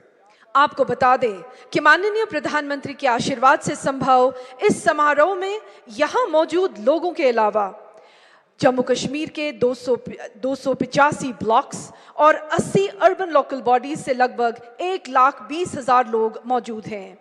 सबसे पहले हमारे साथ जुड़ रहे हैं जनूबी कश्मीर के पुलवामा जिले के नाजिम नज़ीर। नाजिम नज़ीर अभी यहाँ बजाते खुद स्टेडियम में मौजूद हैं। नाजिम नज़ीर का ताल्लुक पुलवामा जिले के सांबूरा गांव से है। नाजिम नज़ीर ने बी कीपिंग के शोबे में जो कर दिखाया है वो हजारों और नौजवानों के लिए प्रेरणा का स्रोत है। प्रधानमंत्री महोदय नाजिम से बात करेंगे। मेरा नाम नाजिम नज़ीर है। मैं पुलवामा के सांबूरा। नाजिम नाजिम जी। जी सर। किस तरफ? हाँ बताइए। जी सर। हाँ नाजिम। मेरा नाम नाजिम नज़ीर है। मैं पुलवामा के सांबूरा गांव का रहने वाला हूं। मेरी जर्नी स्टार्ट हुई 2018 में। मैंने अपने घर के छत पे 2 मधुमक्खी के बक्से रखे थे और मैं उस टाइम पे 10वीं जमात में पढ़ता था। मैं अक्सर स्कूल से आके छत के ऊपर जाता था और उनका केयर करता था। धीरे धीरे करके मैंने इंटरनेट पे जाके उनके बारे में पढ़ा और जब 2018 पास हुआ, 2019 में मैंने सोचा कि इन 2 बक्सों को मैं कैसे बढ़ाऊं। तो मैं सरकार के पास गया। मुझे उस टाइम पे 50% की सब्सिडी पे मुझे 25 बॉक्स मिले और 25 बॉक्स मिलने के बाद मैंने पहली उससे एक्सट्रैक्शन की ऑलमोस्ट 75 kg। जब मैंने वो 75 kg एक्सट्रैक्ट किए, मैं उस टाइम पे इतना डेवलप नहीं था। मैं अपना शहद ड्यू बोतल में भर के गांव में बेचता था। उस टाइम पे मेरी पहली आमदनी थी 60,000 रुपये। जिस टाइम पे मुझे ये 60,000 रुपये मिले, मेरे घर वाले भी बहुत खुश हो गए। मैं भी मोटिवेशन से फुल ऑफ पावर हो गया कि मुझे 60,000 रुपये मिले। और धीरे धीरे करके ये सफ़र मैंने सर आगे लिया और धीरे धीरे करके मैंने 200 बॉक्स अपना कायम किए। वो 200 बॉक्स कैसे हो गए? मैंने उस टाइम पे एक सहारा लिया PMEGP का। PMEGP के तौर मुझे 5 लाख रुपए मिले और मैंने अपना एक कारोबार बढ़ाया। और 2020 में मैंने सर अपनी वेबसाइट खोली और वेबसाइट खोलने के बाद धीरे धीरे मेरा एक बड़ा ब्रांड बन गया। और ब्रांड बनने के बाद हमने ऑनलाइन हजारों केजीज के शहद बेचे। मेरी वेबसाइट पे 2023 में 5,000 केजी शहद बिके हैं। और धीरे धीरे करके ये सफर आगे बढ़ा सर। मैंने 2000 मधुमक्खी के बक्से बना लिए और मेरे साथ मैंने अकेला ही काम नहीं किया। मैंने सोचा खुद ही मैं अपना बेनिफिट नहीं लूंगा, मैं और को बढ़ावा दूंगा, अपनी यूथ को इसके साथ जोड़ूंगा। धीरे धीरे करके मेरे साथ लगभग 100 बंदे सर जुड़ गए जो ये मधुमक्खी का काम करते हैं। 100 जोड़ने के बाद धीरे धीरे मैं सर आगे बढ़ा और 2023 में मुझे सर FPO मिला। और FPO के मिलने के बाद अब हमारे पास सर कोई टेंशन ही नहीं। अब तो हम FPO के थ्रू मार्केटिंग लिंकेजेस, एक स्टॉल लगाने पर सर हमें एक स्टॉल में हमने 1 लाख रुपए कमाया, और वो भी सर डिजिटली। हमें दिक्कत होती थी पहले जब एग्जीबिशंस में जाते थे, 1 लाख रुपए जेब में कैसे घूमते थे सर, क्योंकि आज हमारा UPI सिस्टम है। आजकल हमारी 98% पेमेंट डिजिटली हो रही है। तो डिजिटली ट्रांसफॉर्म होने के बाद सर उसके साथ हम भी आगे बढ़े, देश के साथ हम भी सर आगे बढ़े। Thanks sir. नाजिम जी, जब पढ़ाई करते थे तब क्या सपना था? सर जिस टाइम पे मैं 10वीं जमात में था तो मेरा सपना, पहले घर वाले मुझे बोलते थे आप डॉक्टर बनो, आप इंजीनियर बनो, तो मैंने घर वालों का मैं नहीं सुनता था। मैंने सोचा सर मैं अपना दिल का सुनूंगा। तो मैं जब 2 बक्सों के पास गया था तो मैंने सोचा नहीं, मुझे डॉक्टर और इंजीनियर में इंटरेस्ट नहीं है, जो मुझे खुद लगे मैं वो करूंगा। और धीरे धीरे के सर करके मैंने अपना मधुमक्खी का काम संभाला। परिवार आपकी क्षमता को जानता था, आप डॉक्टर बन सकते थे, लेकिन आपने वो रास्ता नहीं चुना और आपने एक प्रकार से स्वीट रिवॉल्यूशन, हमने ग्रीन रिवॉल्यूशन सुना है, हमने वाइट रिवॉल्यूशन सुना है, आज मेरा कश्मीर नाजिम जैसे युवाओं के कारण स्वीट रिवॉल्यूशन का नेतृत्व कर रहा है। बहुत बहुत बधाई। अच्छा नाजिम जी, आपकी इस पहल में जैसा आपने बनाया, सरकार की योजनाएं रही, लेकिन शुरुआत में शायद सरकार में योजनाओं का लाभ लेने में दिक्कत आई होगी, या सरलता से आपको समझ आया, मिलता गया? सर 2018 की बात अगर मैं करूं तो मैं पुलवामा, बारामूला, गांदरबल, अनंतनाग सब डिस्ट्रिक्ट्स में गया सर, क्योंकि मेरी तड़प थी कि मैं इस मधुमक्खी के काम में काम करूं। मगर कहीं पे मुझे उस टाइम पे सपोर्ट नहीं मिला। मैं एक बंदे के पास गया, लास्ट में डिपार्टमेंट ऑफ एग्रीकल्चर के पास गया और उन्होंने मेरा हाथ थाम दिया और सफ़र आगे बढ़ता रहा। नाजिम जी देखिए, मधुमक्खी का ये व्यवसाय जो एक बिल्कुल नया क्षेत्र होता है और आप बहुत आसानी से कर सकते हैं, और उसके कारण फसल को भी बहुत फायदा होता है। यानी मधुमक्खी एक प्रकार के आपका फार्म लेबरर के रूप में भी काम करती है। तो आपके मधुमक्खी के इस काम के कारण किसानों को समझ आ रहा है कि आप उनकी भी मदद कर रहे हैं। सर बिल्कुल, जब भी हम आसपास आज मधुमक्खी डाल रहे हैं, हमारे घर वाले बोल रहे हैं आपको ज़मीन चाहिए हम दे देंगे, आपको कोई सपोर्ट चाहिए हम दे देंगे। आपका ही फायदा नहीं जा रहा है बल्कि हमारा भी फायदा हो रहा है। इसलिए जब भी हम राजस्थान में जा रहे हैं, हम कोटा में जा रहे हैं सर, हम यूपी में जा रहे हैं, वहाँ हमें ज़मीन मुफ्त में दिया जाता है ताकि आप यहाँ पे लगाइए, हमारा फसल भी बढ़ेगा, आपकी आमदनी भी बढ़ेगी। नाजिम जी, आप इतना सारा करते हैं, एक सुझाव मैं देता हूं और आप ऑनलाइन भी करते हैं।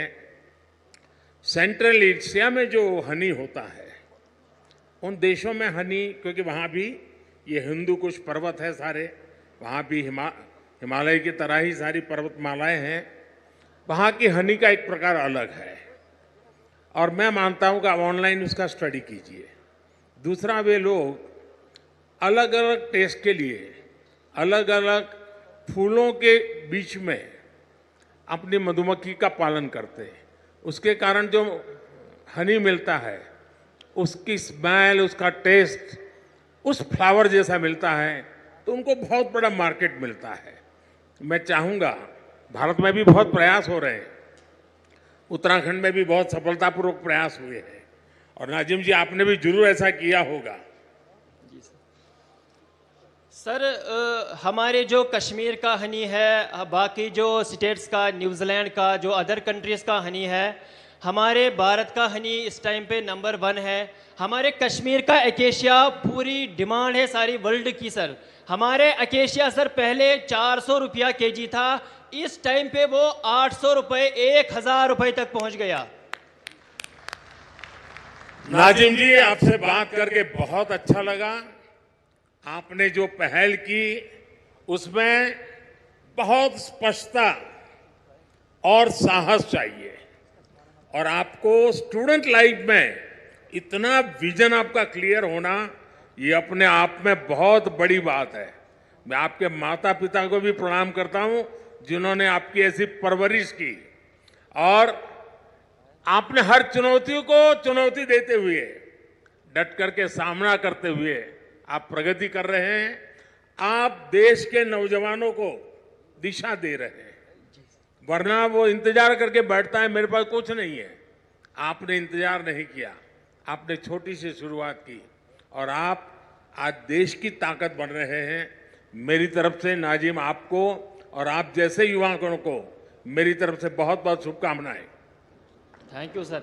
सर एक गुजारिश है मेरी सर, एक बार सर मैंने 2023 में KVIC के डिपार्टमेंट में सर मैंने वहाँ पे एक सेल्फी ली थी, सेल्फी विथ मोदी जी, मगर आज मुझे जी चाहता है कि सर उस सपने को भी मैं साकार करूँ, उसको भी पूरा कर सकूँ।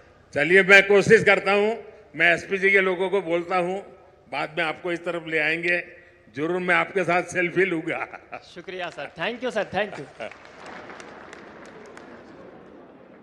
बहुत बहुत शुक्रिया।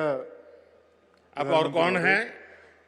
अब हमारी श्रीनगर जिला की एक एंटरप्राइजिंग लड़की से हम आपका तारुफ करा रहे हैं, जिनका नाम है एहतिशाम मजीद भट्ट। एहतिशाम ने अपनी 3 दोस्तों के साथ मिलकर बेकिंग के शोबे में बहुत कामयाबी पाई है। एहतिशाम मजीद भट्ट श्रीनगर से। तो आप वर्चुअली हैं? सर वर्चुअली हैं जी। हाँ, SKICC में मौजूद हैं सर। बताइए, अपने बारे में बताइए। सर आदाब। सर मैं एहतिशाम मजीद रावलपुरा श्रीनगर से और मेरे साथ फरहीना बशीर बारामूला से, सईद राफिया कुपवारा से और सकीना नजीर बांडीपोरा से। आपके बहुत बड़ी टीम है। अच्छा, अपने बारे में बताइए जी, आपने इस व्यवसाय में कैसे कदम रखा और इसको कैसे बढ़ाया? जी सर हम लोअर मिडिल क्लास फैमिली से बिलोंग करते हैं। सर हम बचपन से ही बहुत पैशनेट थे बेकरी को लेके। जो ही हमारा admission food technology skill development में हुआ तो हमें ये लगा कि हमारे इस पैशन को एक दिशा मिली है। हमारा बेकरी को लेके एक आइडिया था, एज अ फूड टेक्नोलॉजिस्ट हम बेकरी में कुछ नए इन्वेंशंस करना चाहते थे ताकि लोग इजीली कंज्यूम कर सके, चाहे कोई डायबिटिक पेशेंट हो, कोई हेल्थ कॉन्शियस हो या फिर कोई नॉर्मल पर्सन। अब इस आइडिया को एग्जीक्यूट करने के लिए हमें सपोर्ट चाहिए था। फिर government polytechnic for women skill development ने हमें इंक्यूबेशन सेंटर दिया, जहां हमने 6 महीने तक काम किया। इस इंक्यूबेशन में हमें पैशन, सपोर्ट और मार्केटिंग स्किल्स मिले और कॉन्फिडेंस मिला आगे जाने का। जो ही हमारा चुनौतियां आई होगी, उन चुनौतियों को कैसे सामना किया आपने? सर हमने इंक्यूबेशन के बाद अपना मैन्युफैक्चरिंग यूनिट स्टार्ट करने का सोच लिया, लेकिन हमने कुछ एक्सपर्ट्स से राय ली जिनसे हमें ये मालूम हुआ कि ये NOCs पेपर वर्क हमारे लिए बहुत हैक्टिक और टाइम कंज्यूमिंग रहेगा। सरकार की तरफ से क्या क्या मदद मिली आपको? सरकार को कैसे मदद प्राप्त की आपने? सर 2019 के बाद जो गवर्नमेंट ने डिजिटल सेवाएं सिंगल विंडो सिस्टम बनाया, उससे हमारी सारी NOCs पेपर वर्क हमें घर बैठे ही ऑनलाइन ही कंप्लीट हो गई। सर हम 4 लड़कियां घर में, खाली बेटियां ही है, भाई हमारे कोई नहीं है, तो हम ऑफिसेज में जाके दर दर की ठोकरें खाने से बच गए और ऑनलाइन ही घर बैठे ही वो सारी सेवाएं हमें प्राप्त हो गई। सर अभी बेक ओ क्लॉक के नाम से बागात में हमारा मैन्युफैक्चरिंग यूनिट चल रहा है और लगभग 2 लाख की मंथली सेल हो जाती है। सर 12 अक्टूबर इसमें 2023 आपको, जी सर, क्योंकि क्वालिटी बहुत मैटर करता है, तो आप क्वालिटी को मेंटेन करने के लिए भी तो कुछ स्पेशल प्रयास करते होंगे। जी सर हम मैन्युफैक्चरिंग यूनिट और हम ऑर्डर बेसिस पे बनाते हैं। जितना हमारा वहां से ऑर्डर आता है और उसी हिसाब से हम फ्रेश बेकरी ही बनाते हैं। और सर हमारा फूड टेक्नोलॉजी के हिसाब से हमने ये प्रयास लिया है कि हम क्वालिटी पे कोई कॉम्प्रोमाइज नहीं करेंगे। तभी 1 साल में ही हमारी मार्केटिंग इतनी बढ़ गई है कि आज लगभग मंथली हम 2 लाख कमाते हैं। एहतिशाम जी, ये स्टार्टअप की तरफ आज पूरी दुनिया का झुकाव है। Tier 2, Tier 3 सिटी में भी स्टार्टअप, और आप उसी फील्ड को प्रतिनिधित्व करती है। इसके विषय में सरकार की जो योजना है उन सुविधाओं से आपको कितनी मदद मिल रही है? सर हमारी जितनी भी सरकार की स्कीम्स है हमने अभी तक इसलिए उनका ये लाभ नहीं उठाया क्योंकि हम स्टार्टअप में अपना ही हम इंडिपेंडेंट बनना चाहते थे और जो इंक्यूबेशन लेकिन हमें मिला स्किल डेवलपमेंट से, वहाँ हमें जगह और ये इक्विपमेंट्स मिले, मशीन्स मिली, जिस पे हमने काम किया 8 मंथ तक और उस 8 मंथ में जितना हमने अर्न किया उसी से हमने आज अपना मैन्युफैक्चरिंग यूनिट के सभी इक्विपमेंट्स लाए और ये गवर्नमेंट की तरफ से हमारे लिए सबसे बड़ा सपोर्ट था। एहतियाब जी, पिछले 9-10 वर्ष में हमारी सरकार आपके जैसे करोड़ों युवाओं के स्टार्टअप के सपने को पूरा करने के लिए हर संभव कोशिश कर रही है और आपने तो खुद ने अपनी बहनों की चिंता तो संभाली, आपने अपने दोस्तों को भी अलग अलग जिलों में इस काम से जोड़ा है और मैं इसके लिए आपको बधाई देता हूं। हमारी सरकार की कोशिश है कि हमारे युवाओं के आइडिया को संसाधनों और पैसों की कमी ना हो। हमारे नौजवान साथी बुलंद हौसलों के साथ नए क्षेत्रों में कदम रखे और ये सारी बहनें हमारे देश की बेटियों के लिए बहुत बड़ा इंस्पिरेशन है। जम्मू कश्मीर की बेटियां नई मिसाल खड़ी कर रही है, मैं उनको बहुत बहुत बधाई देता हूं।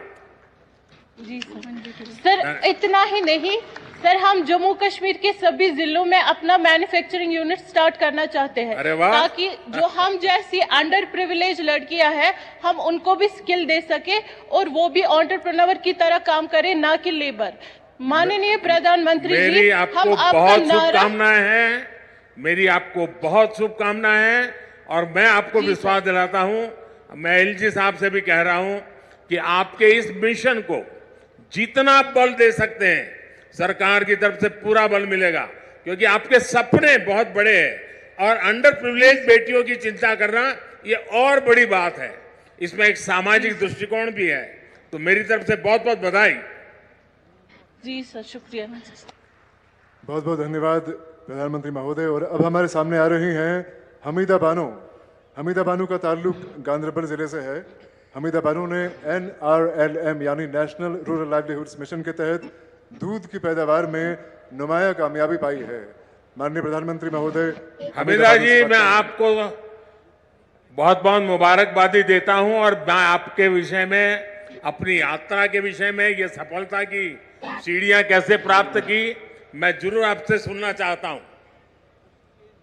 जी आदाब सर, मेरा नाम हमीदा है, मैं ब्लॉक लॉ डिस्ट्रिक्ट गांधरबल से बोल रही हूँ। सर, मैंने 12वीं पास किया था। 12वीं पास करने के बाद मैं घर में ही खेती बाड़ी के कामों में घर वालों की मदद कर रही थी। तो फिर 2013 में NRLM स्कीम आई तो मैं इसके साथ जुड़ी। तो ये सर एक ऐसी स्कीम थी जो घर घर में गई और घर घर से हर एक औरत को बाहर निकाला, आप अपने पैरों पे खड़े हो सकते हो। तो उसके बाद मैंने NRLM से जुड़कर ही लोन लिया, तो वहाँ से मैंने एक गाय लाई। तो और अपने आसपास के घरों में देखा कि गांव में गाय पालने का काम आम है। तो वहाँ देखा मैंने कि जो दूध हम इस्तेमाल करते हैं इसके बाद कुछ दूध बचता है जो ज़ाया होता है। तो इसी पे मैंने काम किया और मैंने 2019 में एक मैन्युफैक्चर यूनिट खोला जिसमें मैंने इस दूध को प्रोसेस किया, जहाँ पे मैं एक पाउच पैकिंग करती हूँ और दही भी बनाती हूँ और मैं चीज़ भी बनाती हूँ। सर, इसमें एक खास बात ये थी कि मैंने न सिर्फ अपने आप को रोजगार दिया बल्कि अपने साथ औरों को जोड़ा, जैसे मेरी बहनें उनको जोड़ा जहाँ से मैं दूध कलेक्ट करती हूँ। कितने लोगों को रोजगार मिला होगा आपके कारण? जी सर, मैंने अपने साथ 5-6 बंधु को जोड़ा है। उसके अलावा अपने अच्छा, मिल्क प्रोसेसिंग में क्या क्या करती हैं? सर, मैं मिल्क प्रोसेसिंग में पैकेट्स बनाती हूँ जिसमें हम दूध वगैरह की क्वालिटी मेंटेन करते हैं। उसमें खास बात ये है सर कि जो हमारा दूध वहाँ से प्रोसेस होता है उसमें कोई प्रिजर्वेटिव नहीं होता है, जो कोई बच्चा भी पी सकता है और बीमार भी पी सकता है, जिसकी उसकी सेहत ठीक रहती है। सर, अच्छा, मार्केट मिल जाता है आपको? सर, मार्केट इजी से आज मिल जाता है क्योंकि अच्छा, ऑनलाइन आपने जो है। पैकेजिंग की पद्धति अपनाई है जरा उसके विषय में भी बताइए। सर, जो हम पैकेज करते हैं उसमें हम सबसे पहले देखते हैं कि हम कैसे इसको मेंटेन करें, इसको कैसे बॉईल करें, इसको कैसे चिल करें, फिर इसके बाद इसको पैकेट्स में कैसे डालें, फिर कैसे क्रेडिट्स में डाले, फिर कैसे इसको मार्केट में डिलीवर करे, क्योंकि ये जो हमारा दूध है इसकी जो लाइफ है 2 से 3 घंटे रहते हैं, 2 से 3 घंटे के बाद ये फट जाता है। तो इस दौरान हम देखते हैं कि क्वालिटी बराबर मेंटेन रहनी चाहिए। उसमें हमें बहुत सारे इश्यूज आए, क्योंकि मार्केट में बहुत सारा दूध अवेलेबल है जो प्रिजर्वेटिव है, जिसको 2 दिन भी निकलते हैं, 1 दिन भी निकलता है। तो पहले बहुत सारी प्रॉब्लम्स आई, लेकिन जैसे ही दुकानदारों ने समझा, लोगों ने ये दूध इस्तेमाल किया, तो उनको पता चला कि सही क्वालिटी क्या है, इससे हमें क्या फायदा है। हमीदा जी, आप इतना बड़ा काम कर रही हैं और इसके साथ साथ आप पोषण का भी काम कर रही हो। भारत सरकार का पोषण का बड़ा अभियान है। आप जिस प्रोडक्ट को लेकर के बाजार में गई हो, उसके कारण न्यूट्रिशन के जो इश्यूज होते हैं उसको भी एड्रेस कर रही हो। आप एनवायरनमेंट की भी चिंता कर रही हो और आप वैल्यू एडिशन भी कर रही हो। एक साथ आप अनेक काम कर रही हो। मैं आपको और आपकी पूरी टीम को बहुत बहुत बधाई देता हूं। और मैं आज आप सबसे मुझे बात करने का मौका मिला, मैं आप सबका बहुत आभारी हूं। और मैं समझता हूं आगे का कार्यक्रम आप बताइए, अब मुझे क्या करना है। सब हम बड़े खुलूस, बड़े अदब और बड़ी विनम्रता से आपसे गुजारिश करते हैं कि आप हमें अपने विचारों, अपनी भावनाओं और अपने शब्दों का आशीर्वाद दें। माननीय प्रधानमंत्री श्री नरेंद्र जी मोदी,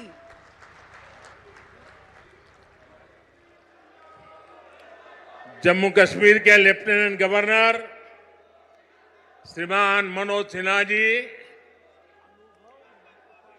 केंद्रीय मंत्रिमंडल के मेरे सहयोगी डॉक्टर जितेंद्र सिंह जी, संसद में मेरे साथी, इसी धरती के संतान गुलाम अली जी और जम्मू कश्मीर के मेरे प्यारे भाई और बहनों, धरती के स्वर्ग पर आने का ये एहसास, ये अनुभूति शब्दों से परे है। प्रकृति का ये अनुपम स्वरूप, ये हवा, ये वादियां, ये वातावरण और उसके साथ आप कश्मीरी भाई बहनों का इतना सारा प्यार। और मुझे बता रहे थे गवर्नर साहब के स्टेडियम के बाहर भी जम्मू कश्मीर के सभी लोग मौजूद हैं। 285 ब्लॉकों से भी करीब 1 लाख लोग टेक्नोलॉजी के जरिए जुड़े हुए हैं। मैं जम्मू कश्मीर की आवाम का आज हृदय से अभिनंदन करता हूं। ये वो नया जम्मू कश्मीर है जिसका इंतजार हम सभी को कई दशकों से था। ये वो नया जम्मू कश्मीर है जिसके लिए डॉक्टर श्यामा प्रसाद मुखर्जी ने बलिदान दिया था। इस नए जम्मू कश्मीर की आंखों में भविष्य की चमक है। इस नए जम्मू कश्मीर के इरादों में चुनौतियों को पार करने का हौसला है। आपके इन मुस्कुराते चेहरे देश देख रहा है और आज 140 करोड़ देशवासी सुकून महसूस कर रहे हैं। साथियों, अभी मनोज सिन्हा जी का भाषण हम सब ने सुना। उन्होंने इतनी बढ़िया तरीके से बातों को रखा, विकास की बातों के इतने विस्तार से समझाया। शायद उनके भाषण के बाद किसी के भाषण की जरूरत नहीं थी, लेकिन आपका प्यार, आपकी इतनी बड़ी तादाद में आना, लाखों लोगों का जुड़ना, आपके इस प्यार से मैं जितना खुश हूं उतना ही कृतज्ञ भी हूं। मोदी प्यार के इस कर्ज को चुकाने में कोई कोर कसर नहीं छोड़ेगा। और मैं 2014 के बाद जब भी आया मैंने यही कहा, मैं ये मेहनत आपका दिल जीतने के लिए कर रहा हूं और मैं दिनों दिन देख रहा हूं कि मैं आपका दिल जीतने की दिशा में सही दिशा में जा रहा हूं। आपका दिल मैं जीत पाया हूं और ज्यादा जीतने की कोशिश मेरी जारी रहेगी। और ये मोदी की गारंटी है, मोदी सूझ गारंटी। और आप जानते हैं मोदी की गारंटी यानी गारंटी पूरा होने की गारंटी। साथियों, अभी कुछ समय पहले ही मैं जम्मू आया था। वहां मैंने 32,000 करोड़ 32,000 करोड़ रुपए के इंफ्रास्ट्रक्चर और एजुकेशन से जुड़े प्रोजेक्ट का शुभारंभ किया था। और आज इतने कम अंतराल में ही आप सबके बीच मुझे श्रीनगर आने करके आप सबसे मिलने का अवसर मिला है। आज मुझे यहां टूरिज्म और विकास से जुड़ी कई परियोजनाओं के शिलान्यास और लोकार्पण का सौभाग्य मिला है। किसानों के लिए कृषि क्षेत्र से जुड़ी योजना भी समर्पित की गई है। 1,000 युवाओं को सरकारी नौकरी के नियुक्ति पत्र भी दिए गए हैं। विकास की शक्ति, पर्यटन की संभावनाएं, किसानों का सामर्थ्य और जम्मू कश्मीर के युवाओं का नेतृत्व, विकसित जम्मू कश्मीर के निर्माण का रास्ता यहीं से निकलने वाला है। जम्मू कश्मीर केवल एक क्षेत्र नहीं है, ये जम्मू कश्मीर भारत का मस्तक है और ऊंचा उठा मस्तक ही विकास और सम्मान का प्रतीक होता है। इसलिए विकसित जम्मू कश्मीर विकसित भारत की प्राथमिकता है।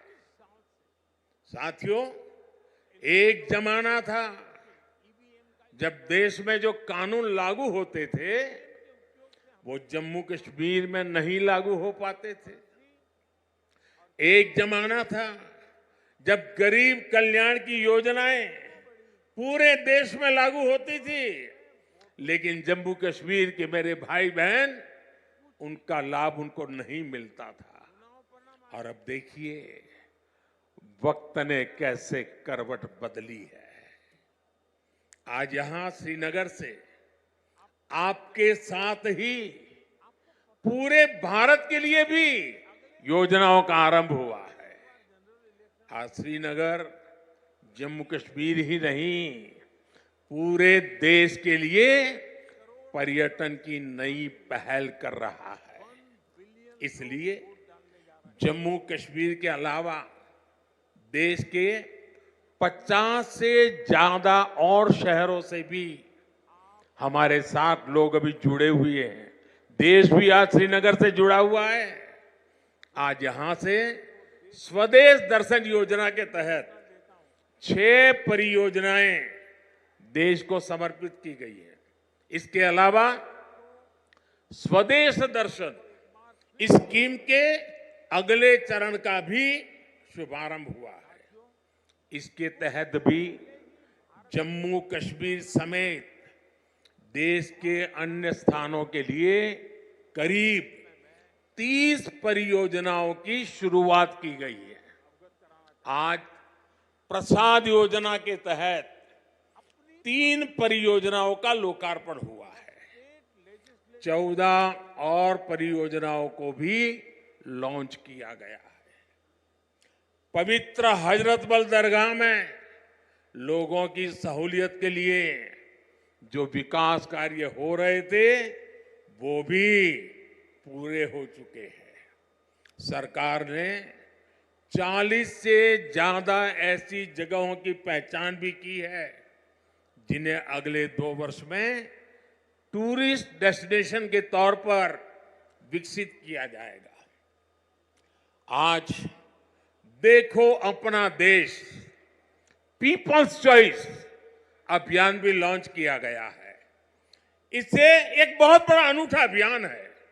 देश के लोग ऑनलाइन जाकर के बताएंगे कि ये देखने जैसी जगह है और उसमें जो टॉप पर आएंगे उनके लिए सरकार पसंदीदा लोगों की चॉइस वाला स्थान के रूप में उसका पर्यटन स्थल के रूप में विकास करेगी।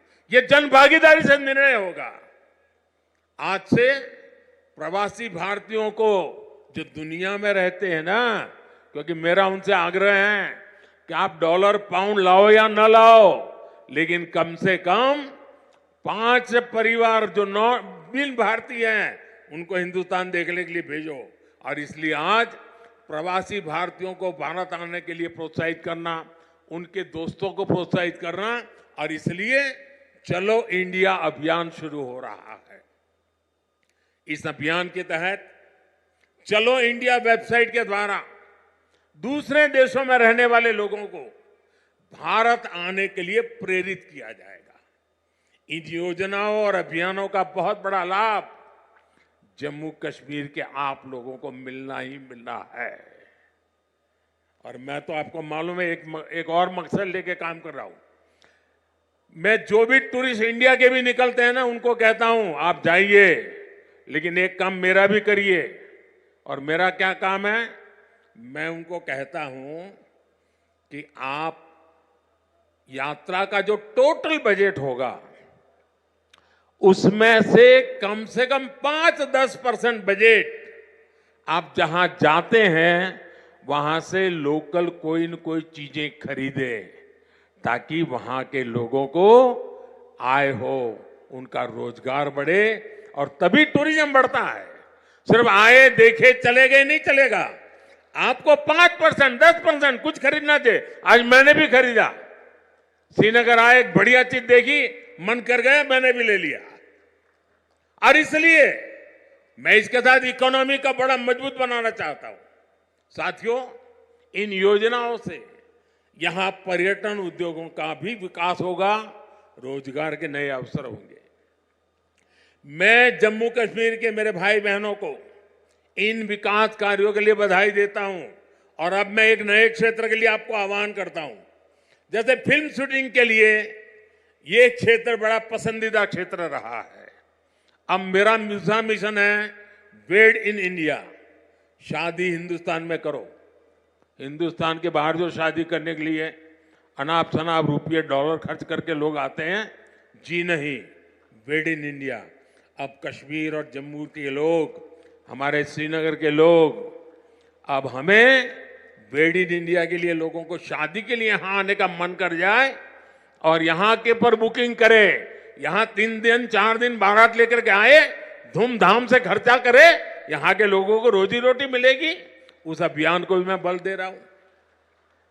और साथियों, जब इरादे नेक हो, संकल्प को सिद्ध करने का जज्बा हो, तो फिर नतीजे भी मिलते हैं। पूरी दुनिया ने देखा कि कैसे यहां जम्मू कश्मीर में G20 का शानदार आयोजन हुआ। कभी लोग कहते थे जम्मू कश्मीर में कौन पर्यटन के लिए जाएगा। आज यहां जम्मू कश्मीर में पर्यटन के सारे रिकॉर्ड टूट रहे हैं। अकेले 2023 में ही 2 करोड़ से ज्यादा पर्यटक यहां आए हैं। पिछले 10 वर्षों में अमरनाथ यात्रा में सबसे ज्यादा यात्री शामिल हुए। वैष्णो देवी में श्रद्धालु रिकॉर्ड संख्या में दर्शन कर रहे हैं। विदेशी टूरिस्टों की संख्या भी पहले से 2.5 गुना बढ़ी है। अब बड़े बड़े स्टार भी, सेलिब्रिटी भी, विदेशी मेहमान भी कश्मीर में आए बिना जाते नहीं हैं। वादियों में घूमने आते हैं, यहां वीडियो बनाते हैं, रील बनाते हैं और वायरल हो रही है। साथियों, जम्मू कश्मीर में पर्यटन के साथ ही कृषि और कृषि उत्पादों की बहुत बड़ी ताकत है। जम्मू कश्मीर की केसर, जम्मू कश्मीर के सेब, जम्मू कश्मीर के मेवे, जम्मू कश्मीरी चेरी, जम्मू कश्मीरी अपने आप में इतना ही बड़ा ब्रांड है। अब कृषि विकास कार्यक्रम से ये क्षेत्र और मजबूत होगा।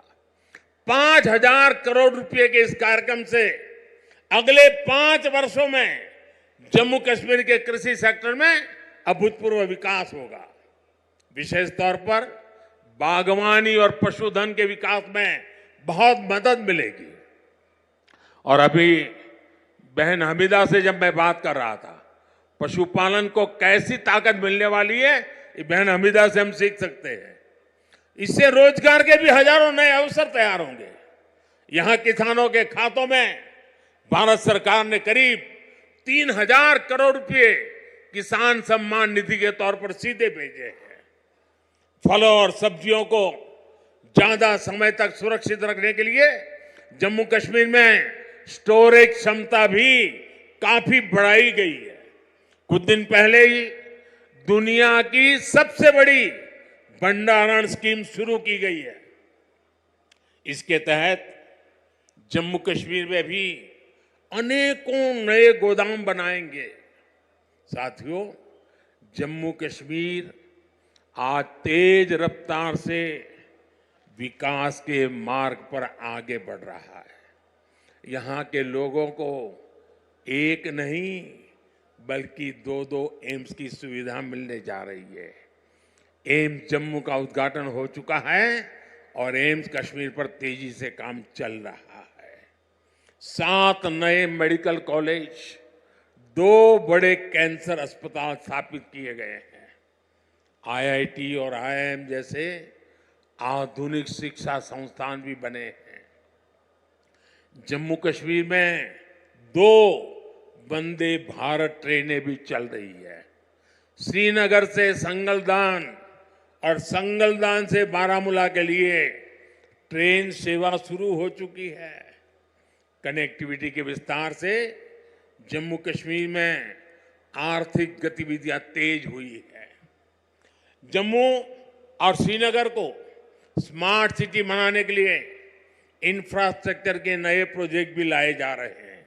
आप देखिएगा, आने वाले समय में जम्मू कश्मीर की सक्सेस स्टोरी पूरी दुनिया के लिए एक बहुत बड़ा आकर्षण का केंद्र बनेगा। और आपने जरूर देखा होगा, रेडियो पर सुना होगा, मैं अपने मन की बात कार्यक्रम में जम्मू कश्मीर की उपलब्धियों के बारे में हर बार मौका ले लेता हूं कुछ न कुछ कहने का। यहां साफ सफाई के अभियान, यहां का हस्तशिल्प, यहां की कारीगरी, इन पर मैं मन की बात में लगातार बात करता हूं। एक बार मैंने नदरू के बारे में, कमल ककड़ी के बारे में मन की बात में बहुत विस्तार से बताया था। यहां की झीलों में जगह जगह कमल देखने को मिलते हैं। 50 साल पहले बने जम्मू कश्मीर क्रिकेट एसोसिएशन के लोगों में भी कमल है। ये सुखद संयोग है या कुदरत का कोई इशारा कि बीजेपी का चिन्ह भी कमल है और कमल के साथ तो जम्मू कश्मीर का गहरा नाता है। साथियों, जम्मू कश्मीर के युवाओं को हर क्षेत्र में आगे बढ़ाने के लिए हमारी सरकार लगातार काम कर रही है। युवाओं के स्किल डेवलपमेंट से लेकर स्पोर्ट्स तक में नए अवसर बनाए जा रहे हैं। आज जम्मू कश्मीर के हर जिले में आधुनिक खेल सुविधाएं बनाई जा रही है। 17 जिलों में मल्टीपर्पज इंडोर स्पोर्ट्स हॉल बनाए गए हैं। बीते वर्षों में जम्मू कश्मीर ने अनेकों नेशनल स्पोर्ट्स टूर्नामेंट में मेजबानी की है। अब जम्मू कश्मीर देश की शीतकालीन खेल विंटर गेम्स एक राजधानी विंटर स्पोर्ट्स कैपिटल के रूप में ये मेरा जम्मू कश्मीर उभर रहा है। हाल ही में हुए खेलो इंडिया विंटर गेम्स में करीब 1000 खिलाड़ी देश भर से आए, उन्होंने हिस्सा लिया। साथियों, आज जम्मू कश्मीर विकास की नई ऊंचाइयों को छू रहा है, क्योंकि जम्मू कश्मीर आज खुल करके सांस ले रहा है। बंदिशों से ये आजादी आर्टिकल 370 हटने के बाद आई है। दशकों तक सियासी फायदे के लिए कांग्रेस और उसके साथियों ने 370 के नाम पर जम्मू कश्मीर के लोगों को गुमराह किया, देश को गुमराह किया। 370 से फायदा जम्मू कश्मीर को था या कुछ राजनीतिक परिवार वही इसका लाभ उठा रहे थे? जम्मू कश्मीर की आवाम ये सच्चाई जान चुकी है। कि उनको गुमराह किया गया था। कुछ परिवारों के फायदे के लिए जम्मू कश्मीर को जंजीरों में जकड़ दिया गया था। आज 370 नहीं है, इसलिए जम्मू कश्मीर के युवाओं की प्रतिभा का पूरा सम्मान हो रहा है, उन्हें नए अवसर मिल रहे हैं। आज यहां सबके लिए समान अधिकार भी है, समान अवसर भी है। पाकिस्तान से आए शरणार्थी, हमारे वाल्मीकि समुदाय के भाई बहन, हमारे सफाई कर्मचारी भाई बहन, इनको वोट देने का अधिकार 70 साल तक नहीं मिला, वो अब मिला है। वाल्मीकि समुदाय को एससी कैटेगरी का लाभ मिलने की वर्षों पुरानी मांग पूरी हुई है। अनुसूचित जनजातियों के लिए विधानसभा में सीटें आरक्षित हुई है। पद्दारी जनजाति, पहाड़ीय जातीय समूह, गड्ढा ब्राह्मण और कोली समुदाय को अनुसूचित जनजाति में शामिल किया गया है। हमारी सरकार में पंचायत, नगरपालिका और नगर निगम में अन्य पिछड़ा वर्ग को आरक्षण दिया गया। परिवारवादी पार्टियों ने जम्मू कश्मीर के लोगों को दशकों तक इन अधिकारों से वंचित रखा। आज हर वर्ग को उनके अधिकार लौटाए जा रहे हैं। साथियों, जम्मू कश्मीर में परिवारवाद और भ्रष्टाचार का एक बहुत बड़ी भुक्तभोगी रही है हमारी जे.एंड.के बैंक। इस बैंक को तबाह करने में यहां की पहले की सरकारों ने कोई कोर कसर बाकी नहीं छोड़ी थी। बैंक में अपने नाते रिश्तेदारों और भाई भतीजों को भरकर इन परिवारवादियों ने बैंक की कमर तोड़ दी थी। मिसमैनेजमेंट की वजह से बैंक इतना घाटे में गया था कि आप सभी के हजारों करोड़ रुपए डूब जाने का खतरा था। कश्मीर के गरीब आदमी का पैसा था, मेहनतकश इंसान का पैसा था, आप मेरे भाई बहनों का पैसा था, वो डूबने जा रहा था। जे.एंड.के बैंक को बचाने के लिए हमारी सरकार ने एक के बाद एक रिफॉर्म किए। बैंक को 1000 करोड़ रुपए की मदद देना भी तय किया। जे.एंड.के बैंक में जो गलत तरीके से भर्तियां हुई थी, उनके खिलाफ भी हमने सख्त कार्रवाई की। आज भी एंटी करप्शन ब्यूरो ऐसी हजारों भर्तियों की जांच कर रही है। बीते 5 साल में जम्मू कश्मीर के हजारों नौजवानों को पूरी पारदर्शिता के साथ बैंक में नौकरी मिली है। सरकार के निरंतर प्रयासों से आज जे.एंड.के बैंक फिर से मजबूत हो गई है। इस बैंक का मुनाफा, जो डूबने वाली बैंक थी, ये मोदी की गारंटी देखिए, डूबने वाली बैंक थी, आज उसका मुनाफा 1700 करोड़ रुपए तक पहुंच रहा है। ये आपका पैसा है, आपके हक का पैसा है। मोदी तो चौकीदार बन के बैठा है। 5 साल पहले बैंक का बिजनेस 1.25 लाख करोड़ रुपए में सिमट गया था, सिर्फ 1.25 लाख करोड़। अब बैंक का बिजनेस 2.25 लाख करोड़ रुपए क्रॉस कर चुका है। 5 साल पहले बैंक में डिपॉजिट भी 80,000 करोड़ रुपए से कम हो गए थे, यानी लगभग अब 2 गुना होने जा रहा है। अब बैंक में लोगों के डिपॉजिट भी 1.25 लाख करोड़ रुपए को पार कर गए हैं। 5 साल पहले बैंक का एनपीए 11% को भी पार कर गया था। अब ये भी कम होते होते होते 5% के नीचे आ गया है। पिछले 5 साल में जे.एंड.के बैंक के शेयरों की कीमत में भी करीब करीब 12 गुना वृद्धि हुई है। बैंक के शेयर की जो कीमत 12 रुपये तक गिर गई थी, वो अब 140 रुपये के आसपास पहुंच गई है। जब ईमानदार सरकार होती है, नियत जनता की भलाई होती है, तो हर मुश्किल से जनता को निकाला जा सकता है। साथियों, आजादी के बाद जम्मू कश्मीर परिवारवादी राजनीति का सबसे प्रमुख शिकार हुआ था। आज देश के विकास से परेशान होकर, जम्मू कश्मीर के विकास से परेशान होकर परिवारवादी लोग मुझ पर व्यक्तिगत हमले कर रहे हैं।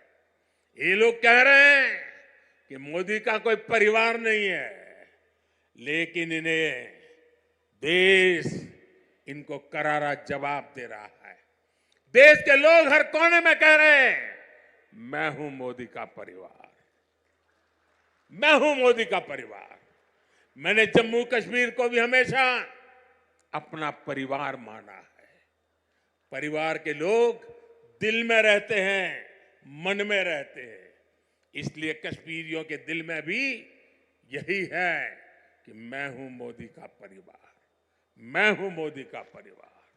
मोदी अपने परिवार को विश्वास देकर जा रहा है कि जम्मू कश्मीर के विकास का यह अभियान किसी कीमत पर नहीं रुकेगा। अगले 5 वर्षों में जम्मू कश्मीर और तेजी से विकास करेगा। साथियों, कुछ ही दिनों में अमन और इबादत का महीना रमजान शुरू होने जा रहा है। मैं जम्मू कश्मीर की धरती से पूरे देश को इस पवित्र